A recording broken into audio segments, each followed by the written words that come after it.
अंतरिक्ष की दुनिया में एक और नया इतिहास रचने की दिशा में हिंदुस्तान तेजी के साथ लगातार आगे बढ़ता जा रहा है।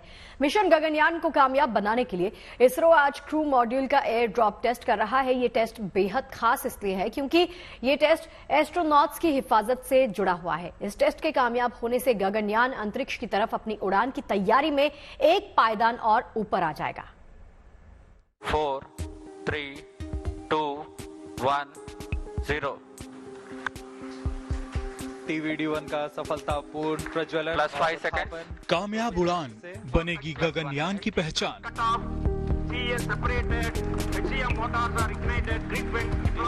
अंतरिक्ष की दुनिया में इसरो लगाएगा छलांग। चंद्रयान और आदित्य L1 की कामयाबी के बाद इसरो अब मिशन गगनयान की तैयारियों में जुटा है। गगनयान के जरिए भारत पहली बार अपने दम पर देश के एस्ट्रोनॉट्स को अंतरिक्ष में पहुंचाएगा। इसके साथ ही रिसेंट फेज शुरू हो चुका है क्रू मॉड्यूल का। गगनयान के एस्ट्रोनॉट्स तैयार हैं अब इस मिशन को अंजाम तक पहुंचाने के लिए। इसरो ने गगनयान से जुड़े परीक्षणों की रफ्तार बढ़ा दी है। इसी सिलसिले में इसरो आज पहला इंटीग्रेटेड एयर ड्रॉप टेस्ट करने जा रहा है। इस टेस्ट के तहत इसरो गगनयान के क्रू मॉड्यूल को चिनूक हेलीकॉप्टर की मदद से आसमान में करीब 5 किलोमीटर की ऊंचाई तक ले जाएगा। इसके बाद इस क्रू मॉड्यूल को आसमान से सीधा समंदर की लहरों के बीच गिरा दिया जाएगा। क्रू मॉड्यूल के समंदर में लौटने के बाद दूसरा हेलीकॉप्टर इसकी लोकेशन खोजेगा। इसके बाद नेवी के बोट क्रू मॉड्यूल को चेन्नई के समंदर तट तक ले आएंगे। इस परीक्षण के दौरान इस बात की जांच की जाएगी कि क्रू मॉड्यूल के सभी पैराशूट वक्त पर खुल रहे हैं या नहीं। इस दौरान एक या दोनों पैराशूट के न खुलने की आशंकाओं के साथ साथ पैराशूट के देर से खुलने के नतीजों का परीक्षण भी किया जाएगा। क्रू मॉड्यूल किसी भी अंतरिक्ष यान का वो हिस्सा होता है जिसमें बैठकर सभी एस्ट्रोनॉट्स अंतरिक्ष से धरती पर वापस लौटते हैं। ऐसे में बेहद जरूरी है कि क्रू मॉड्यूल सभी मानकों पर खरा उतरे।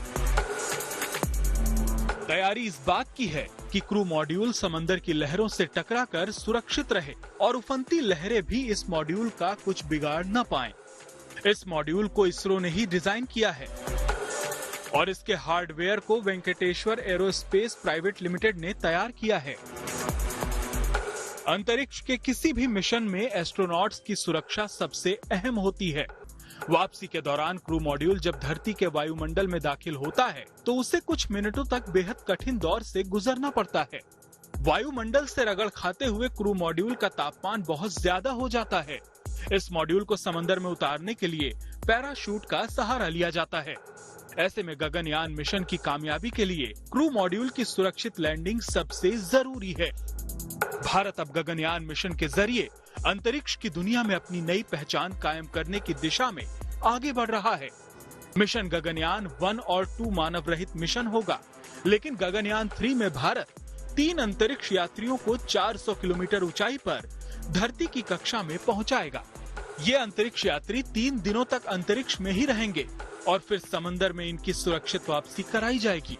भारत के मिशन गगनयान पर पूरी दुनिया की नजरें टिकी हुई हैं। इस मिशन की कामयाबी के साथ भारत दुनिया के उन चुनिंदा देशों में शामिल हो जाएगा जो अपने दम पर अंतरिक्ष में एस्ट्रोनॉट्स भेजने की काबिलियत रखते हैं। Bureau report, good news today.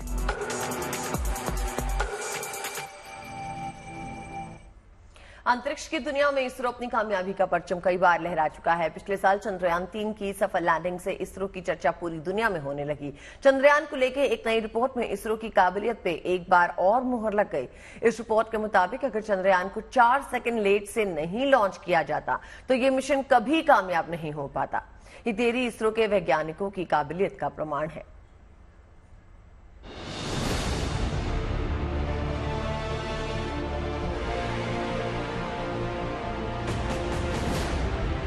जरा सी चूक से बिखर जाता चांद पर फतेह पाने का सपना। इसरो की सूझबूझ ने कराई चंद्रयान की कामयाब landing.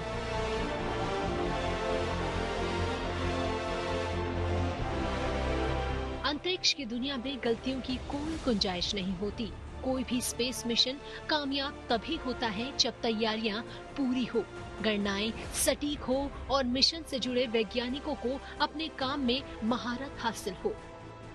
Lander module People are applauding.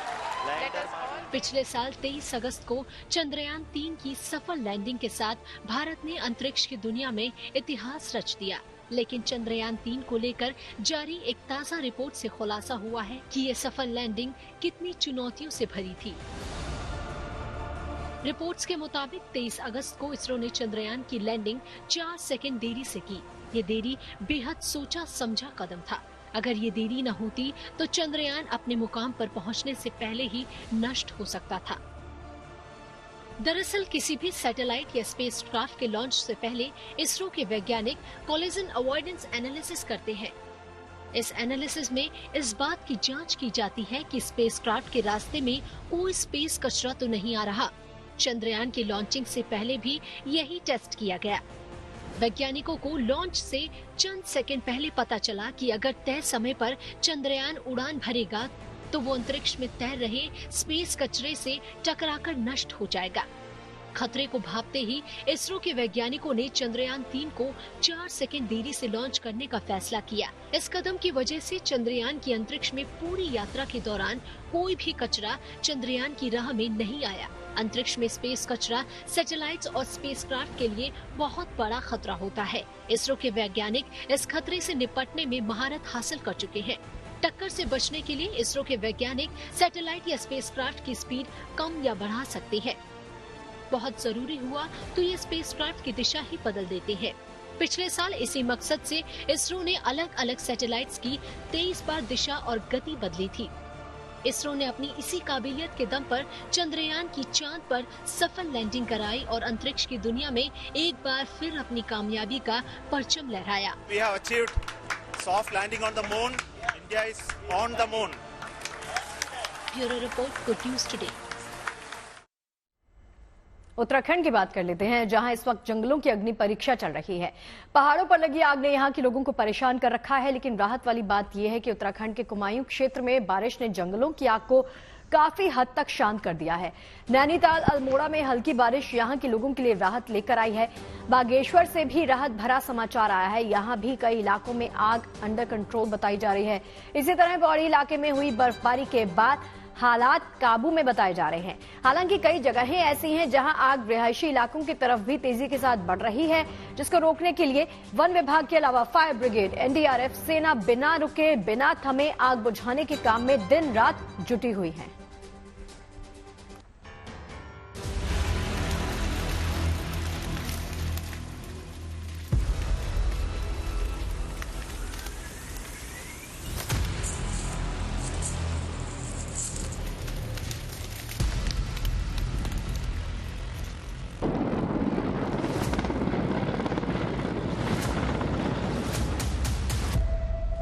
Uttarakhand के जंगल धधक रहे हैं।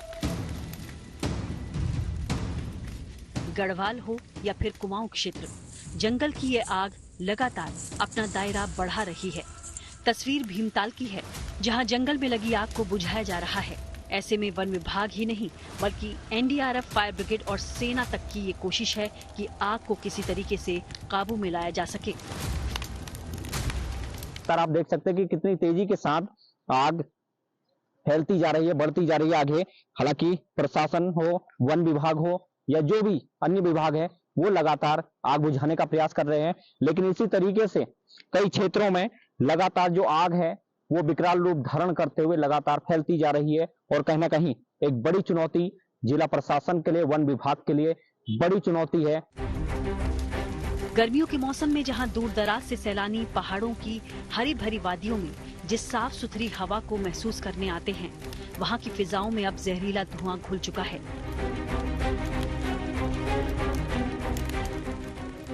इस बीच खासकर नैनीताल और आसपास के जंगलों में आग बेकाबू होती दिख रही है। खबर है कि आग रिहायशी इलाकों तक पहुंच रही है। पूरे माहौल में धुआं भरा है, सांस लेने में परेशानी हो रही है, वन संपदा तक नष्ट हो रही है, जिसकी गंभीरता को देखते हुए शासन प्रशासन स्तर पर आग बुझाने की कार्रवाई जारी है। इसके साथ ही भीमताल के जंगलों में भी लगी आग को बुझाने के लिए हेलीकॉप्टर की मदद ली जा रही है, जो भीमताल झील से पानी लेकर जंगलों पर छिड़काव कर रहा है।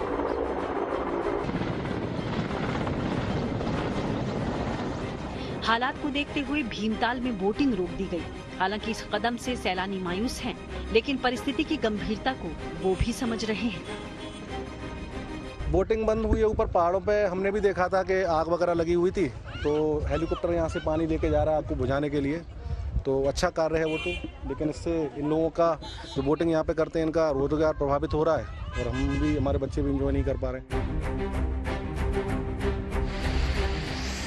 इस बीच कई जंगलों में लगी आग को ऐसी मौसमी बारिश ने बुझाने में काफी मदद की।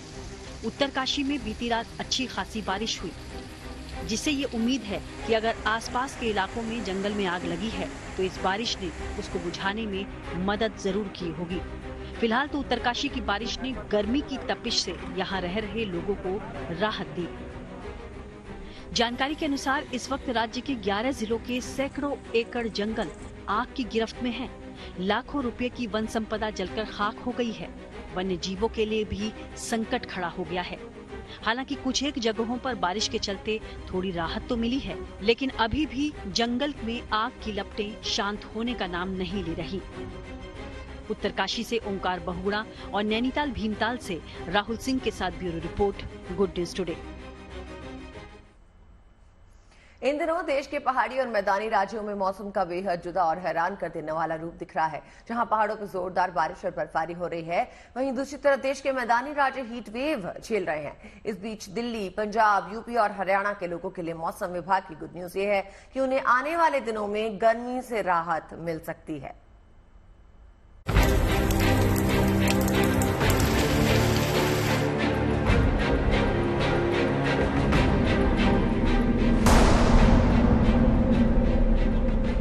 देश का मौसम इन दिनों कई रूपों को समेटे हुए दिख रहा है। जहां मैदानी इलाके भीषण गर्मी की चपेट में हैं, वहीं उत्तर भारत के पहाड़ी क्षेत्रों में तो बारिश और बर्फबारी जैसे गर्मी की एंट्री ही नहीं होने दे रही। वहीं उत्तराखंड के जंगलों में लगी आग इन दिनों न केवल इंसानों बल्कि वन्य जीवों के लिए भी परेशानी का सबब बनी हुई है।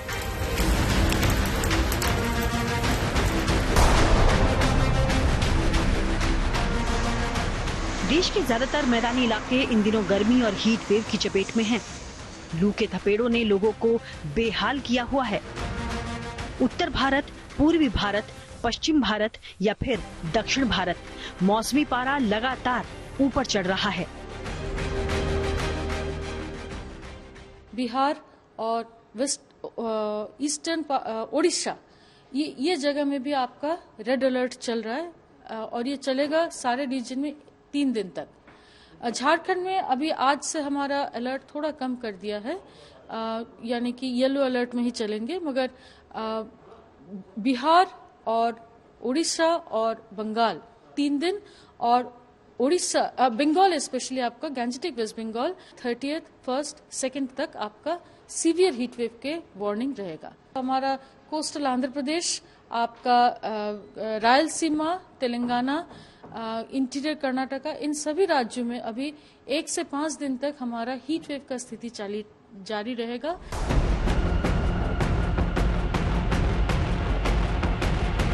जहां मैदानी राज्यों में गर्मी अपने कड़े तेवर दिखा रही है, वहीं इसके ठीक उलट जोरदार बारिश और बर्फबारी कश्मीर, हिमाचल और उत्तराखंड के ऊंचे पहाड़ों पर जारी है। भले ही इन दिनों ना तो सीजन मानसून का है और न ही सर्दियों का मौसम, फिर भी पहाड़ी वादियों में पेड़ पौधे और रास्ते सब बर्फ से ढक चुके हैं। हालांकि बेरूपिया बना ये मौसम खासतौर से देश की राजधानी दिल्ली के साथ हरियाणा, पंजाब के लिए गर्मी की तपिश से थोड़ी बहुत राहत देने के संकेत दे रहा है। पंजाब, हरियाणा और चंडीगढ़ में आपको थंडर और लाइटनिंग की घटनाएं हो सकती है, गस्टी विंड्स भी आपको चल सकते हैं और नॉर्मल बारिश हो सकती है, लाइट टू मॉडरेट आपको रेन भी हो सकते हैं। और कल जो है इसमें थोड़ा सुधार आएगा। पंजाब के कुछ पार्ट्स में, मेनली आपको नॉर्दर्न पार्ट में, जैसे गुरदासपुर हो गया, अमृतसर हो गया, ये सब पार्ट में आपको थंडर और लाइटनिंग की घटनाएं हो सकती है या फिर लाइट टू मॉडरेट आपको रेन भी हो सकता है। और परसों से आपको मौसम सुधरना शुरू हो जाएगा। 1, 2, 3 से हम एक्सपेक्ट करते हैं कि ड्राई वेदर ऑब्जर्व किया जाएगा।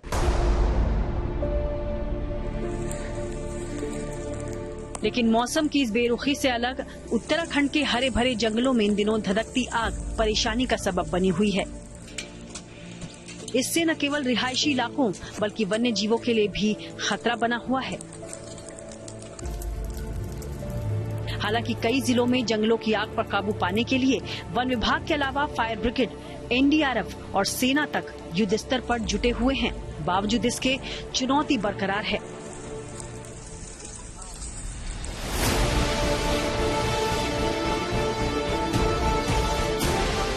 कल से मई का महीना शुरू हो रहा है। ऐसे में गर्मी की तपिश तो कुछ लिहाज तक समझी जा सकती है, मगर इस दौरान पहाड़ों पर बारिश बर्फबारी की ये तमाम तस्वीरें मौसम का अजब गजब रंग दिखा रही हैं, जिसका असर बीच बीच में उत्तर भारत के मैदानी हिस्सों पर भी बारिश की फुहारों के रूप में देखने को मिल रहा है। श्रीनगर से मीर फरीद, चंडीगढ़ से ललित शर्मा और बागेश्वर से जगदीश चंद्र पांडे के साथ bureau report, good news today.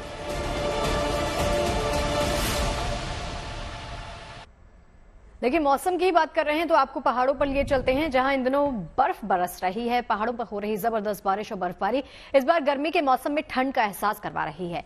Jammu Kashmir हो, हिमाचल प्रदेश हो, उत्तराखंड हो, वहां के ऊंचे इलाकों में बर्फ का मानो राज हो गया है।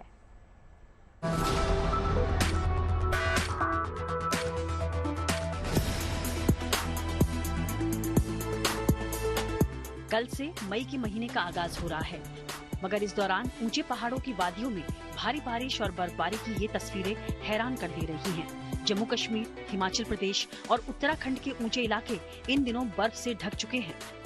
खासकर घाटी का मौसम तो बिल्कुल ही बदल चुका है। भारी बारिश और बर्फबारी कश्मीर को अपने आगोश में ले रही है। जगह जगह स्नोफॉल भले ही यहाँ की खेती किसानी के लिए फायदेमंद बताया जा रहा हो, मगर लोगों का डेली रूटीन इससे खासकर प्रभावित हो रहा है।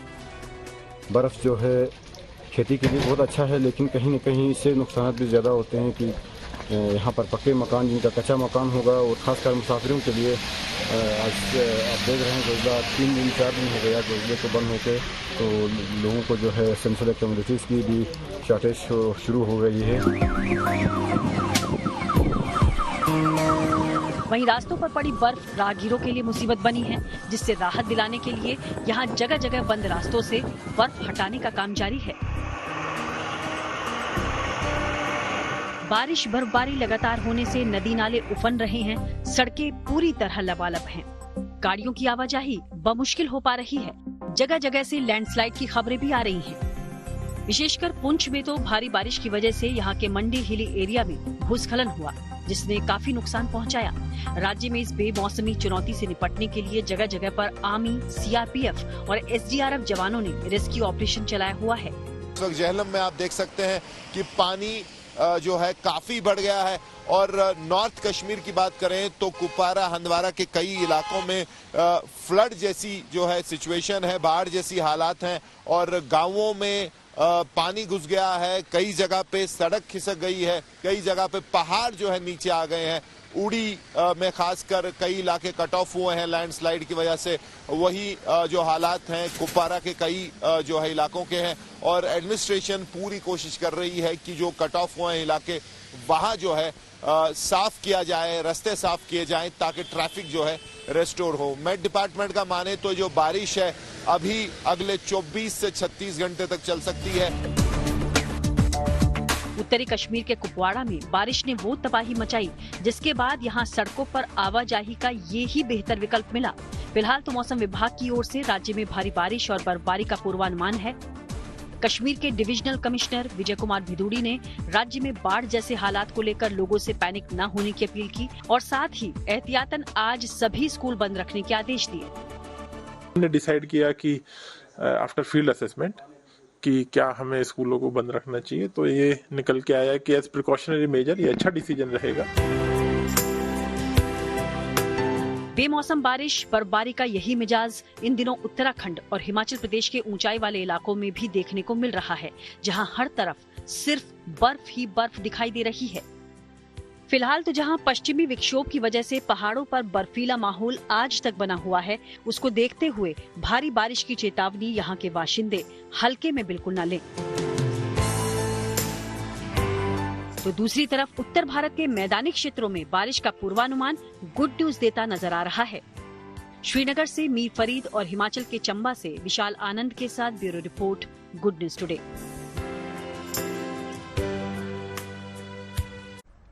इसी तरह हिमाचल में अटल टनल के पास दूर तक बर्फ की चादर बिछी नजर आई। इस बर्फबारी ने सैर सपाटे को निकले पर्यटकों के चेहरे की मुस्कान बढ़ा दी, क्योंकि अप्रैल के आखिरी में बर्फबारी के दीदार होना किसी करिश्मे से कम नहीं।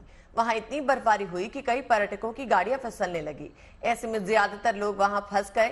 ऐसे में मनाली की तरफ जाने वाले रास्ते पे लंबे जाम जैसे हालात बन गए। फिर मौके पे पहुंची पुलिस ने कड़ी मशक्कत के बाद सभी गाड़ियों को सुरक्षित निकालकर मनाली भेजा।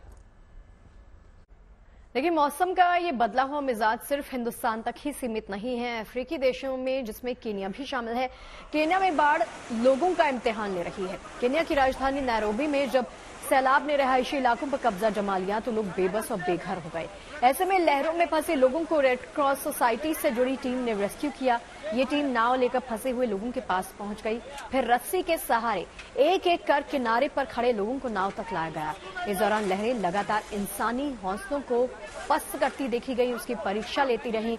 बाढ़ में सीढ़ियों के जरिए लहरों के ऊपर एक पुल बना दिया गया, उसके जरिए फंसे हुए लोगों को नाव तक लाने का काम किया गया। आखिरकार राहत और बचाव में जुटी टीम ने सभी को सुरक्षित बाहर निकालकर ही दम लिया। गुजरात के सबसे प्रसिद्ध कपड़ा शिल्पों में से एक अजरक को GIO टैग दिया गया है। अजरक आज देश भर में अपनी एक अलग पहचान रखता है। इस टैग के मिलने से कारीगर खुश हैं। उनका कहना है कि उनके काम को अब अंतर्राष्ट्रीय पहचान मिलेगी।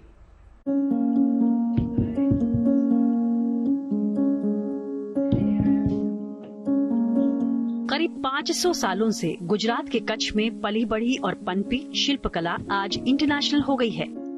गुजरात के सबसे प्रसिद्ध कपड़ा शिल्पों में से एक अजरक को जियोग्राफिकल इंडिकेशन यानी GI टैग दिया गया है। अजरक ब्लॉक प्रिंट हस्तकला को GI टैग मिलने से इसे बनाने वाले कारीगर बेहद खुश हैं। वो लोग भी खुश हैं जिनकी कई पीढ़ियां इस काम को करते हुए गुजर गईं और अब वो उसी परंपरा को आगे ले जा रहे हैं। कच्छ में करीब 200 कारखाने हैं और अजरक कपड़ा शिल्प से जुड़े लगभग 1500 से 2000 कारीगर हैं जो पीढ़ी दर पीढ़ी इस कला से जुड़े हुए हैं। खास बात यह है कि अजरक प्रिंट में इस्तेमाल किए जाने वाले रंग नेचुरल होते हैं। इन रंगों को सब्जी, मिट्टी और चूने के पेस्ट से बनाया जाता है, जिससे इसकी छपाई होती है और इसे बनाने में काफी समय और मेहनत भी लगती है। अजरक का उत्पादन मुख्य रूप से 3 जगह गुजरात में कच्छ, राजस्थान में बाड़मेर और पाकिस्तान में सिंध में होता है। बताया जाता है कि कच्छ में अजरक कला पाकिस्तान के सिंध से आई। 1634 में कच्छ के राजा भारमल जी के निमंत्रण पर पाकिस्तान के सिंध प्रांत के कारीगर कच्छ में आकर बस गए और फिर पूरे देश में कच्छ कला प्रसिद्ध हो गई। अजरक के कारीगरों में खुशी की लहर दौड़ रही है क्योंकि उनकी कला अब दुनिया के नक्शे पर आ गई है। खुशी इस बात की है कि अजरक की खासियत अब दुनिया जान सकेगी। इस शिल्प से जुड़े कारोबारियों का मानना है कि GI टैग मिलने से अब नकली अजरक उत्पादों की बिक्री पर लगाम लगेगी और उन्हें अपने उत्पादों के लिए बेहतर कीमत मिलेगी। बड़ी बात ये भी है कि अजरक कला को GI टैग मिलने के बाद उनकी पहुंच विदेशी बाजारों तक भी हो गई है। कच्छ से कौशिक कंथेचा के साथ bureau report, good news today.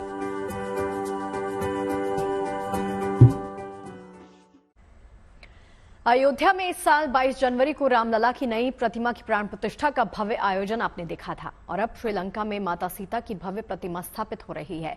खास बात यह है कि इस प्रतिमा की स्थापना के समारोह का कनेक्शन अयोध्या से भी है। क्या है ये कनेक्शन, ये जानने के लिए देखिए हमारी खास रिपोर्ट। रामचंद्र की जय। भारत से श्रीलंका तक सियाराम का जय घोष है। भारत के बाद अब श्रीलंका में भी भगवान राम और माता जानकी की धार्मिक विरासत को संजोने की तैयारी की जा रही है। इस सिलसिले में अयोध्या में भव्य श्री राम जन्मभूमि मंदिर में रामलला की प्राण प्रतिष्ठा के बाद श्रीलंका के सीता अम्मन मंदिर में माता सीता की नई प्रतिमा स्थापित की जा रही है। खास बात यह है कि मंदिर में देवी सीता की प्रतिमा का अभिषेक अयोध्या की सरयू नदी के पवित्र जल से किया जाएगा। इसके लिए सरयू नदी का जल श्रीलंका भेजने की तैयारी हो रही है। सीता अम्मा टेम्पल एक श्रीलंका में बनाया जा रहा है, जो अशोक वाटिका का नाम का एक प्लेस है। तो वहाँ पे उसके लिए पूजन के लिए सरयू जल की मांग वहाँ के मंदिर से जो संबंधित प्रतिनिधि हैं उनके द्वारा की गई है स्टेट गवर्नमेंट से, और हम लोग उनको सरयू जल उपलब्ध कराएंगे जो कि कलश के माध्यम से उनको दिया जाएगा। अगले महीने 19 मई को श्रीलंका के सीता अम्मन मंदिर में माता सीता की प्रतिमा का अभिषेक समारोह होने वाला है। श्रीलंका से इस दौरान होने वाले धार्मिक समारोहों और मंदिर में मूर्ति की प्रतिष्ठा के लिए सरयू नदी के जल का अनुरोध किया गया था। सीता अम्मन मंदिर प्रशासन की टीम 15 मई के बाद अयोध्या आएगी और उन्हें सरयू का जल सौंपा जाएगा। मेरे लिए भी सौभाग्य और गौरव का विषय है। एक बार वो पहले आ चुके हैं, मैंने उनका पूजन भी कराया है, उनसे आरती भी कराई है उन लोगों से, और पुनः वो आ रहे हैं, उनका स्वागत है। और माँ सीता जी का मंदिर बनाने के लिए आ रहे हैं, यहाँ से जल ले जाकर के बनाएंगे, तो हम सबके लिए गौरव का विषय है। आतुर हैं उनके स्वागत के लिए। जाहिर है साधु संतों और श्रद्धालुओं के लिए ये बड़ी खुशी का अवसर है। एक तरफ अयोध्या में रामलला की प्रतिमा नए मंदिर में विराजमान हुई है, तो दूसरी तरफ श्रीलंका की अशोक वाटिका में रावण की कैद में रही माता सीता की प्रतिमा अब श्रीलंका में भव्य मंदिर में स्थापित हो रही है। ऐसे में सरयू का पवित्र जल भारत से श्रीलंका भेजे जाने से दोनों देशों के बीच सांस्कृतिक रिश्तों की डोर और मजबूत होने की संभावना है। Bureau report, good news today. Delhi से मुंबई तक 2024 के चुनावी रण में आज भी कई दिग्गज नामांकन दाखिल कर रहे हैं। इसमें कई युवा उम्मीदवार हैं जो आज पर्चा भरेंगे। नई दिल्ली लोकसभा सीट से बीजेपी उम्मीदवार बांसुरी स्वराज ने आज अपना नामांकन दाखिल किया। बांसुरी स्वराज बीजेपी की दिवंगत कदावर नेता सुषमा स्वराज की बेटी हैं। इस बार बीजेपी ने नई दिल्ली में बांसुरी स्वराज पे दांव खेला।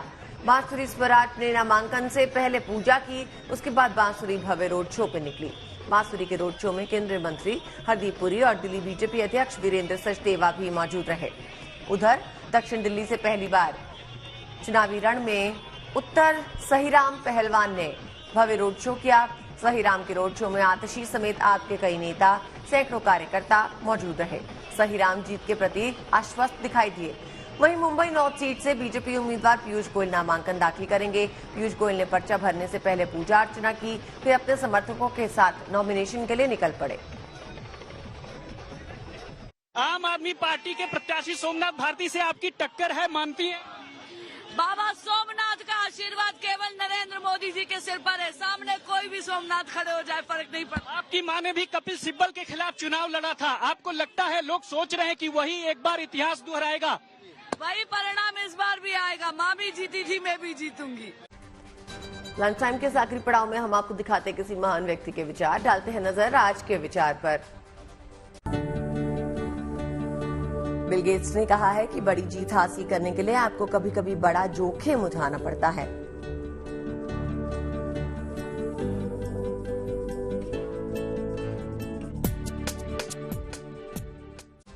उम्मीद करते हैं खबरों के इस लंच टाइम में आपको पेट भर जानकारियां मिली होंगी। और चलिए इस बात के साथ छोड़ जाते हैं, कल मुलाकात होगी एक बार फिर से लंच टाइम में। आप सभी के साथ अपना बहुत ख्याल रखिए। देखते रहिए गुड न्यूज टुडे।